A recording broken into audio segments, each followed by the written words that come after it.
y todo eso. Pero también es como todo, siempre se buscaba, y fíjense, el ser humano siempre, desde antaño, siempre ha buscado la manera de trabajar menos. Y eso es súper obvio, ¿no? O sea, lo que se pueda facilitar, pues qué mejor. Entonces, esto nos ha llevado a obviamente quebrarnos la cabeza y poco a poco ir implementando, no sé, ahí podemos entrar a la robótica, ¿no? La robótica y todas las formas de automatización, ¿sí? Nos han llevado a que las producciones actualmente no sean tan desgastantes, ¿no? O sea, es decir, lo que se puede hacer manual y se busca una forma para hacerlo automático y que no represente tanto problema para uno, pues qué mejor, ¿no? Entonces esto es un preámbulo a todo eso, ¿no? Antes de llegar a pensar en cómo poder hacer las cosas con menos esfuerzo, pues el ser humano se inclina hacia tener esclavos, ¿no? Mini esclavos. Y este era el punto de los homúnculos, tener humanoides, algo que no tenía como que la misma gracia que un ser humano y que puedan ser nuestros esclavos, ¿no? Entonces por ahí Paracelso decía que teníamos que guardar semen en un refractario con excremento de caballo, se le tenía que alimentar posteriormente, después de esos 30 días, se tenía que alimentar con sangre humana y poco a poco ya iba a surgir el homúnculo, ¿no? Ah, no, y creo que también se tenía que imantar, o sea, se tenía que imantar, se le tenía que agregar algo así como mercurio, y digo, es en esos tiempos de la alquimia, el mercurio, al ser un metal, que conducía electricidad, pero tenía una forma acuosa, digo, era como que el top, ¿no? Era semen, mercurio, excremento y todo eso revuelto y después le pasabas un imán y todo eso. Y bueno, ¿cómo se iba dando cuenta o de dónde sale esto de que sí puede surgir la vida? Pues obviamente en ese entonces se tenían microscopios pues muy sencillos, ¿no? O sea, para sus tiempos eran muy sencillos y obviamente todo lo que pudieran amplificar no se podía ver a grandes rasgos. Lo que sí se podía ver es que existía un movimiento, ¿sí? Y obviamente si existían bacterias y al momento de analizar unas gotas o cierta cantidad de semen, se podía alcanzar a ver que existía movimiento por ahí, que existía algo. Ahorita nosotros conocemos lo que es un espermatozoide, ¿no? Y sabemos más o menos la forma. Yo no nos la sabemos de memoria, pero tenemos una idea de cómo funciona. Que tienen una colita que parecen así como gusanitos, ¿no? Entonces ellos no lo podían ver tan certero y pues obviamente decían, no, pues ahí están unos pequeños homúnculos, ¿no? Igual con las bacterias, con todo lo que se iba formando, a lo mejor algunos inicios de gusanos o no sé, llegaron a tomar esa idea, ¿no? Lo que es cierto es de que gracias a esto, gracias a este mal experimento, pues nos damos cuenta que la parte biológica para nosotros poder, este, simular un embarazo, pues no es nada más así, se necesitan otros requerimientos, ¿no? Que en este caso, pues el cuerpo de un hombre, una mujer y todas las necesidades. Espérame, porque ya se me fue aquí. Traigo un detallito con mi teclado. Ay. Bueno, entonces, para el gran hito de la creación artificial de vida, conciencia, inteligencia, es Frankenstein. Esta obra, bueno, ya la vimos. Déjame la adelanto porque sí ya lo vimos. A ver, fíjate, una visión más cercana a la ciencia y que de hecho ha sido empleada en círculos científicos como piedra de toque contra la que comparar los avances reales de la inteligencia artificial, es la que nos muestra Kubrick a través de la computadora HAL 9000 en 2001, Una odisea del espacio. En este caso no solamente resulta interesante la locura de la máquina desde un punto de vista dramático, sino también las distintas habilidades que este ordenador posee y que en su momento ponían una fecha de consecución en las expectativas de la inteligencia artificial de la época, a mediados de los años 70. Los primeros trabajos que pueden ya considerarse como el embrión de la inteligencia artificial moderna aparecen en la década de los 40 del siglo pasado, aunque no sería hasta 1950 cuando realmente estos estudios y propuestas consiguen una verdadera repercusión gracias al artículo Computing Machinery and Intelligence, escrito por Alan Turing, uno de los padres de la inteligencia artificial, y publicado en el volumen 59 de la revista Mind. En este artículo se profundiza sobre la posibilidad de que una máquina pueda imitar el comportamiento de la mente humana. En este mismo artículo se propone el conocido test de Turing, orientado a demostrar si una determinada máquina es inteligente o no. Ese artículo es probablemente el catalizador que aglutina el conocimiento acumulado con anterioridad en otras disciplinas como la lógica y la algorítmica, llevándolo al nacimiento de una nueva ciencia. Ciencia que no será oficialmente bautizada hasta 1956 durante la conferencia de Dartmouth. Esta conferencia, determinada en su momento como Dartmouth Summer Research Conference on Artificial Intelligence, contó entre sus organizadores con mentes de la talla de Marvin L. Minsky y Claude Shannon, y en ella participaron entre otros Herbert Simon y Allen Newell. Durante el encuentro, que duró 2 meses, se definieron las directrices y líneas de actuación futuras en el ámbito de la recién nacida nueva ciencia, tomando como hipótesis de trabajo la preposición todo aspecto de aprendizaje o cualquier otra característica de inteligencia puede ser definido de forma tan precisa que puede construirse una máquina para simularlo. Y después, bueno, vamos a ver un poquito de Alan Turing, que es el padre de esta nueva ciencia, la ciencia de la inteligencia artificial. La vida de este matemático informático, cuando la informática, como la conocemos ahora, no existe aún, criptógrafo y filósofo británico, es ciertamente movida tanto en lo profesional como en lo personal, quedándonos con la primera, si bien la segunda resulta igualmente interesante. Muchas son las contribuciones de Turing, no solo a la inteligencia artificial, sino a la computación en general. Por ejemplo, a él le debemos el modelo teórico de máquina computadora universal conocida como máquina de Turing, que sirvió para demostrar que hay determinados tipos de problemas matemáticos que una máquina no puede resolver.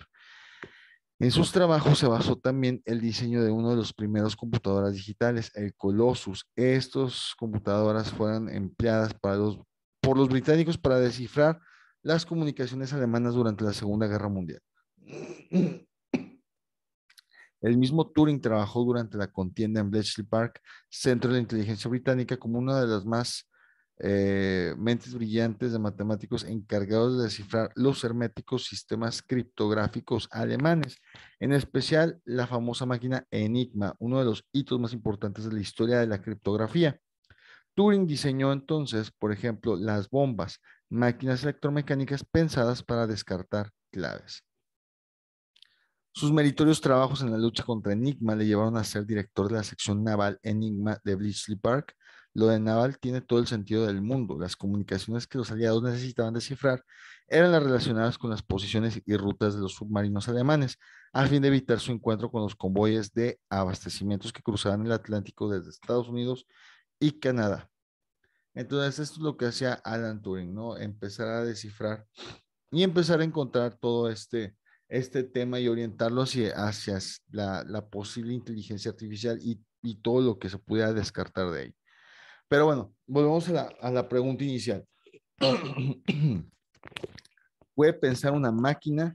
Y bueno, esa es la pregunta clave de todo. Y desde luego no es una pregunta fácil, ya la intentamos resolver y bueno, a la fecha teníamos que resolver algo antes de eso, ¿no?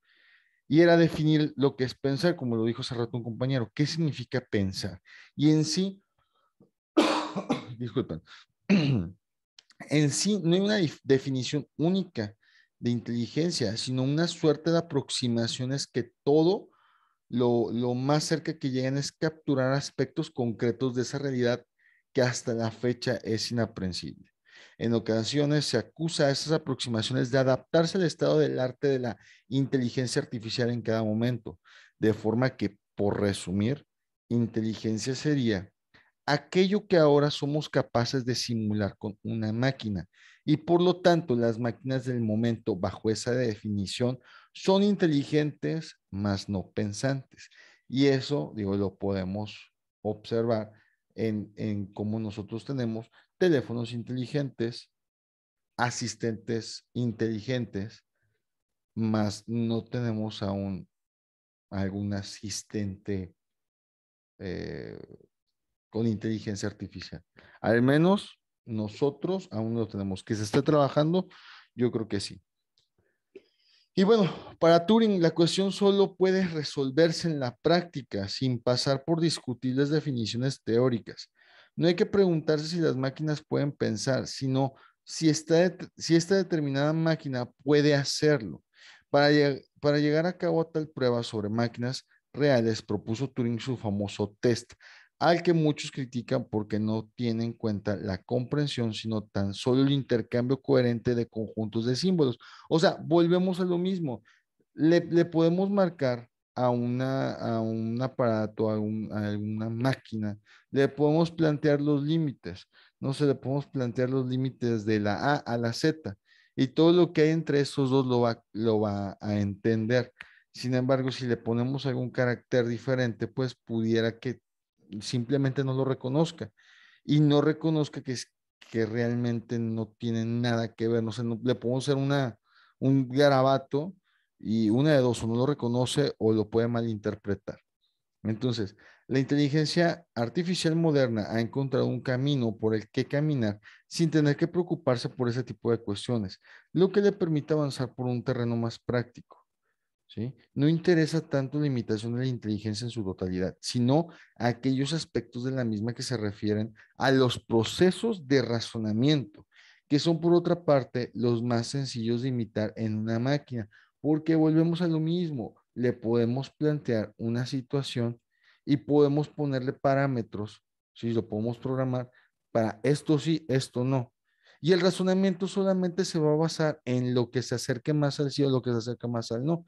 Es como el ejemplo que les puse hace ratito de lo de la forma de aterrizar, de buscar un mejor lugar. Si tú le pones ciertos parámetros y la máquina tiene los aditamentos o los sensores para poder hacer una valoración, entonces obviamente mediante el razonamiento que ya tiene impuesto y programado, entonces va a tomar una decisión y simple, pero no es una decisión que venga a través de un pensamiento o digamos de algún tipo de experiencia, ¿ok?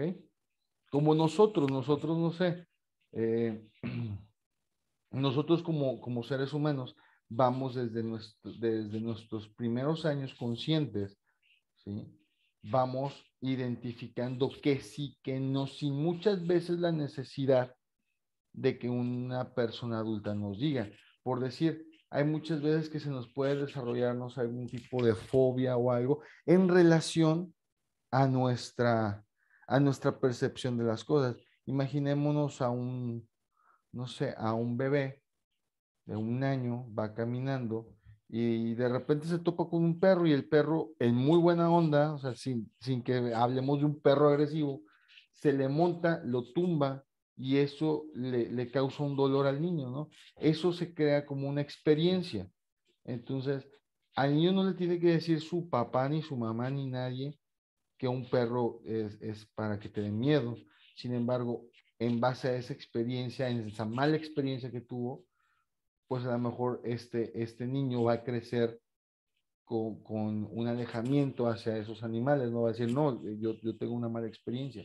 Sin embargo, no es algo que necesariamente nosotros le hayamos implantado a alguien, nuestros papás, sino él mismo, en base a su experiencia, lo aprendió. Y se lo puede quedar toda la vida, ¿sí? Y es por dar un ejemplo, ¿no? De lo que se refiere a las experiencias.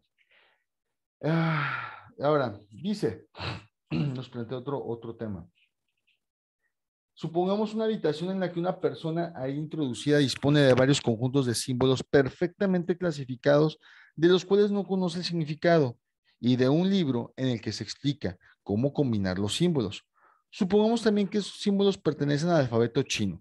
En teoría, si el libro de reglas es lo bastante completo, la persona ahí agradecida podría generar una respuesta en chino coherente con cualquier mensaje a pregunta que se le hiciese desde el exterior, dando así la impresión a los interlocutores externos de que esa persona a la que no ven verdaderamente habla chino, cuando en realidad no comprende nada ni de los mensajes de entrada ni de lo que ella misma genera, simplemente está siguiendo una lista de órdenes. Este experimento plantea una seria cuestión del test de Turing.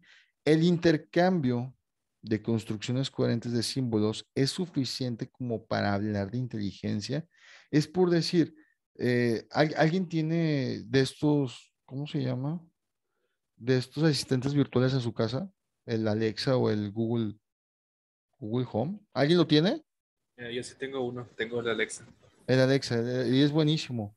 Pero realmente, por decir, a Alexa sí le puedes decir un montón de cosas.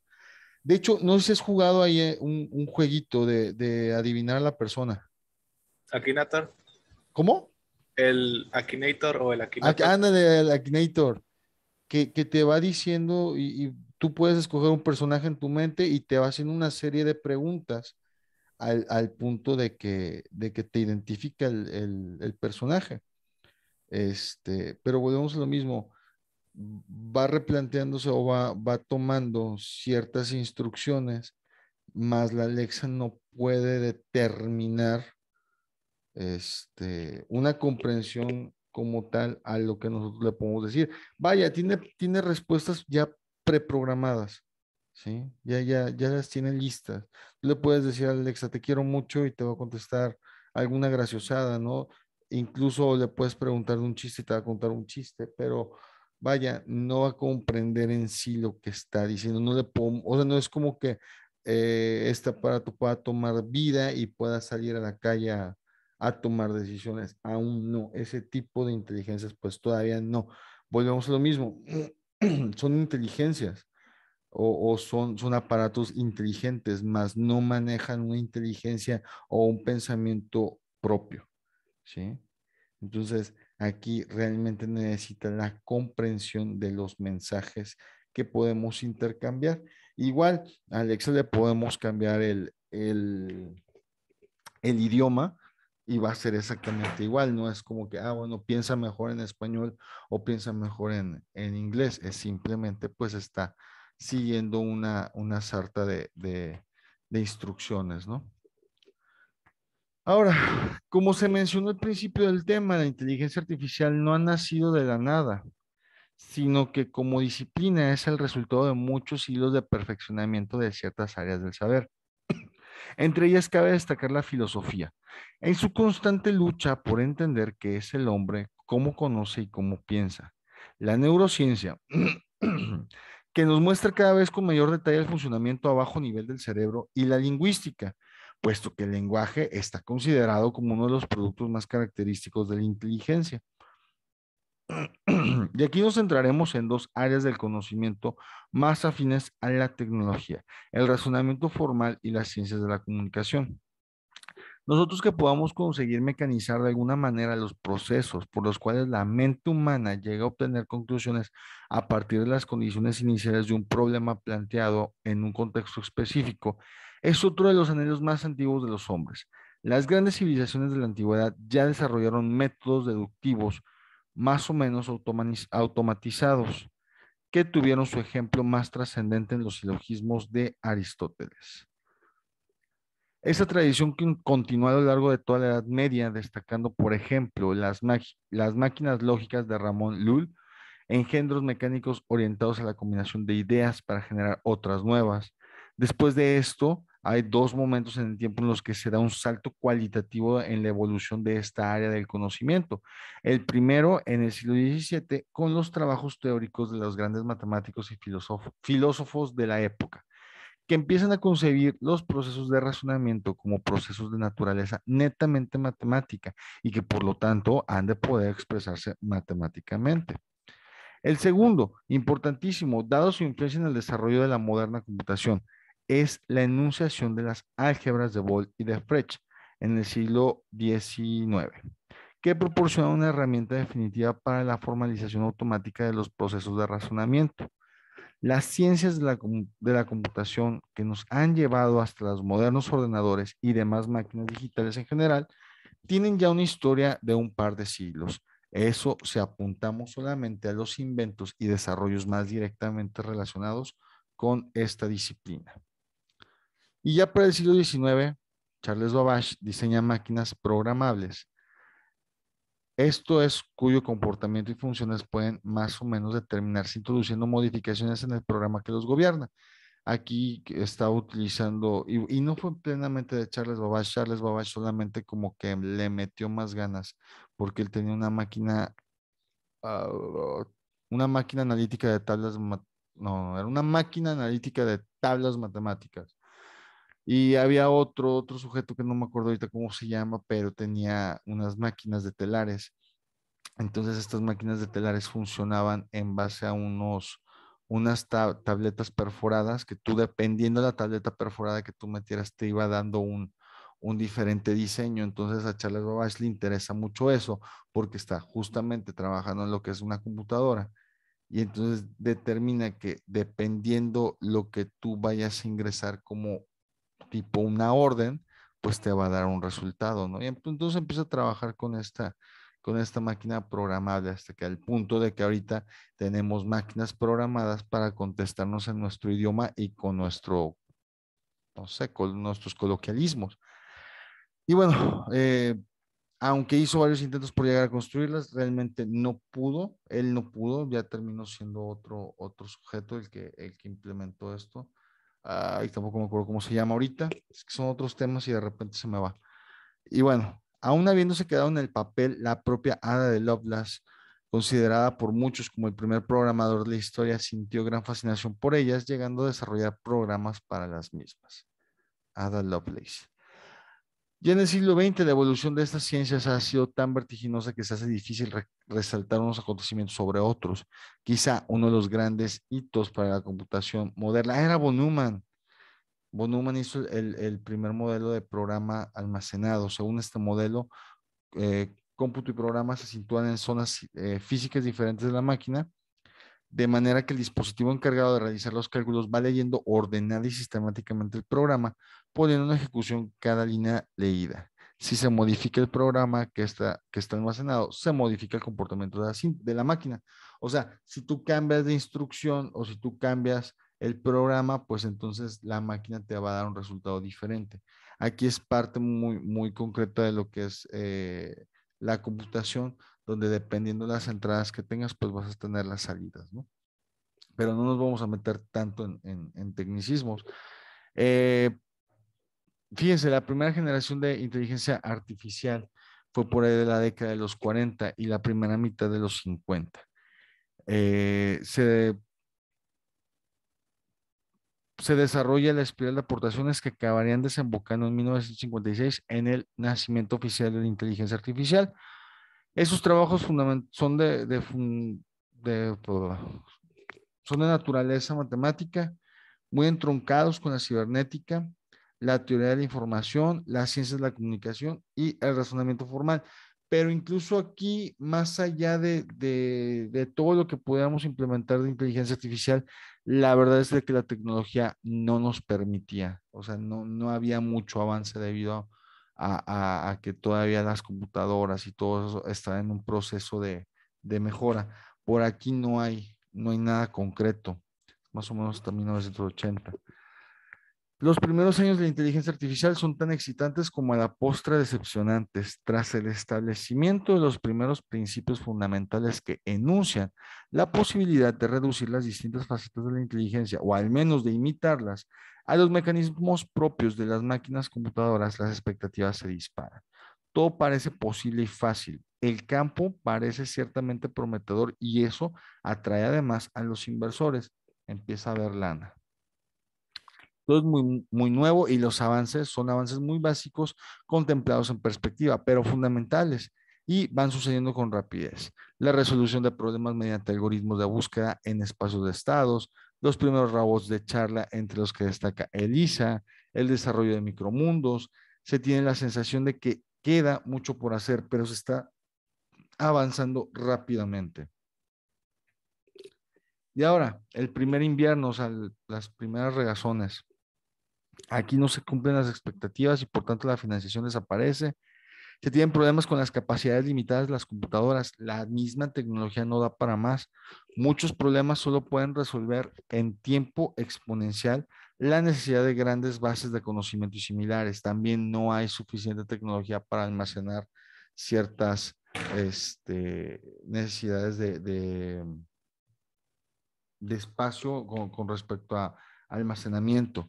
Aparece la paradoja de Moravec. El razonamiento es más fácil de computar que las habilidades sensoriales y motoras más básicas. Una computadora puede comportarse como un campeón de ajedrez, pero no puede hacer algo tan básico como agarrar una cuchara y alimentarse. Digo, una porque no lo necesita, pero vaya, no puede hacer ese movimiento, ¿sí? Entonces, en la década de los ochentas, y esto está muy interesante, porque también hay una caída muy, muy grave aquí. La inteligencia artificial vuelve a ponerse otra vez de moda, en esta ocasión de una forma más madura y de cierta manera precavida que durante el boom inicial. Por un lado, la aparición de los sistemas expertos más orientados a la aplicación práctica que la persecución abstracta de la inteligencia, y por otro lado, el ambicioso proyecto que se llama la quinta generación. En las computadoras tenemos primera generación, segunda generación, tercera, cuarta y luego esta fallida que es quinta generación, donde se intenta dar un salto muy, muy, muy enorme, ¿sí? En las habilidades que puede tener una computadora. Vamos, de la primera a la segunda estamos hablando de computadoras gigantescas que necesitan acá su propio entorno climatizado para que puedan subsistir. Luego de la tercera generación, es unas computadoras más chicas, más tipo personales, pero van orientadas nada más a resolver ciertos problemas como de inventarios, o sea, están más limitadas. La cuarta generación ya empieza a tener un poquito más de auge, empiezan a tener más, digamos, como son más famosas, son más comunes tal vez, y gran parte de la mayoría de la gente ya las tiene en sus casas. Hablamos de los 70, 70 y tantos. Entonces, para los 80, o sea, que hay una carrera en la computación, y ojo, no es lo mismo que en la ingeniería de la inteligencia artificial. Hay un boom en todo esto de la tecnología, de resolver todo mediante los sistemas electrónicos, todos los temas computacionales producen como que una efervescencia en la gente de que ya estamos en el futuro, ¿no? Y si ustedes se ponen a ver en la cultura pop, digamos, de las películas, vean películas de los 80 y películas icónicas de ese tiempo son Volver al Futuro, ¿qué más? Incluso las caricaturas como Transformers, todo eso son un boom por ahí de los 80 y todas estas hablan de tecnologías que no existen, pero en los 80 nos dicen, para el 2000 esto va a existir. Y hablamos de viajes en el tiempo y hablamos de carros que vuelan y cosas que resuelven gran parte de nuestros días. Y no somos tan, tan, tan diferentes. Bueno, sí, sí, sí, sí hay una diferencia muy grande, pero vaya, en la esencia no somos tan diferentes a Paracelso. Lo que la mayoría de las tecnologías se proponen, no sé, en caricaturas como los supersónicos, es que la gente pues no haga tareas tan básicas como barrer.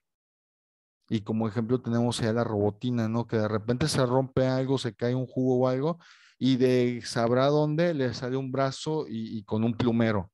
O le sale un brazo, se le cambia a hacer escoba, ¿no? Y ahí anda, y hace la comida, y hace todo. Entonces, no somos tan diferentes a las intenciones que tenía para hacerse un inicio de tener, pues, humanitos producidos de excremento de caballo para poder echarnos la mano con nuestras tareas diarias, ¿no?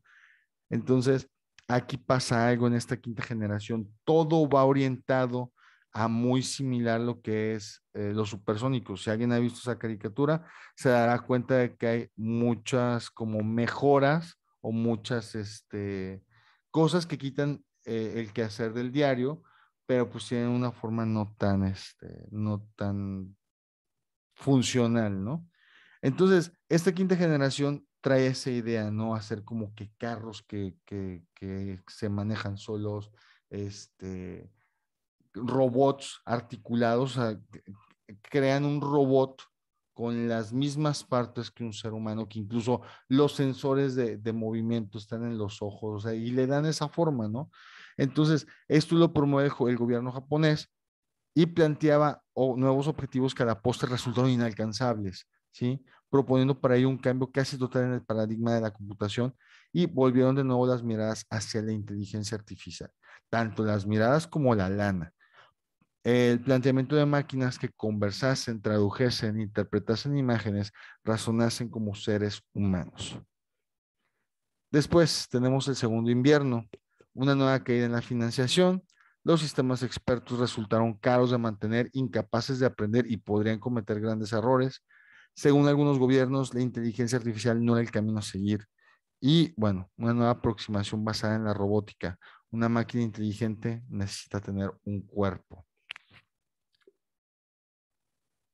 Pero bueno, hasta aquí llegamos a entender todo lo que es el marco histórico de la inteligencia artificial, desde los eventos culturales o las historias del pasado. Analizamos Frankenstein, lo que era Galatea, vimos lo que el ser humano va buscando poco a poco. Más allá de encontrar respuesta aquí de las tecnologías y de cómo ha ido el avance, tenemos que centrarnos en una parte muy importante de que, ok, inteligencia artificial y todo lo que pueda crear en la parte filosófica o incluso en la parte psicológica del ser humano, ¿qué es lo que realmente queremos? Queremos emular algo que nosotros mismos no hemos podido conocer a ciencia cierta, que es nuestra creación. Y si tenemos diversos libros religiosos que nos explican, obviamente no todos se ponen, o sea, no tenemos un razonamiento ni tangible ni único para poder darle una explicación a eso, ¿no? Entonces, es emular nosotros mismos lo que nosotros no podemos explicar. Dos, obviamente también parte de todo esto es la necesidad de nosotros poder vivir nuestras vidas sin tener que preocuparnos de ciertas cosas tan banales. Y eso va orientado también hacia la búsqueda del ser humano para explicar su condición como habitante o como ser humano, o sea, qué es lo que realmente tenemos que venir a buscar. Y en marcos eh, psicológicos pudiéramos pensar que una persona normalmente vive su vida y se la vive trabajando y se la vive haciendo y realmente podemos decir que vive.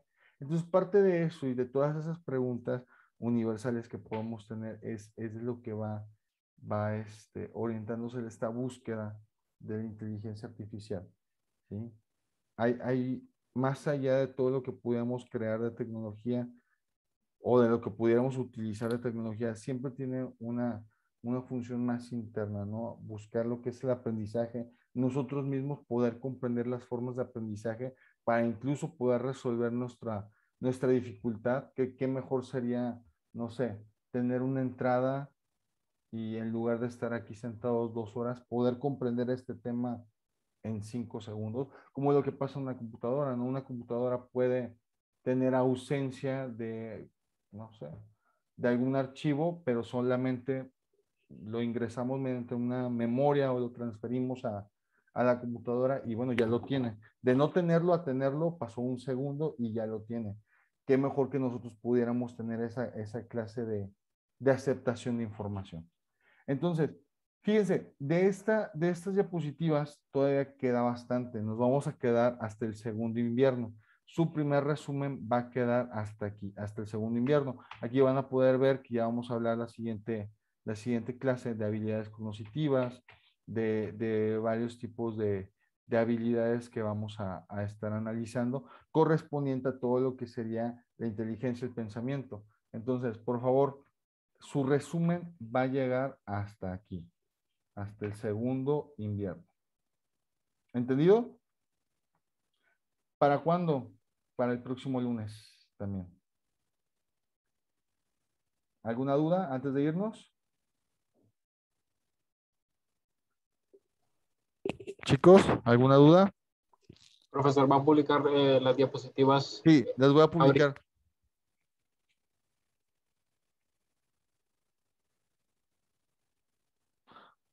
Ok, entonces por hoy sería todo. Nos vemos el próximo miércoles. Acuérdense, el resumen va a ser para el próximo lunes. Este miércoles vamos a ver la otra materia que nos queda faltante. Y bueno, por mente se pueden retirar. Que tengan buenas tardes. Pásenla bonito. Nos vemos el miércoles. Cuídense. Igualmente, nos vemos. Igualmente.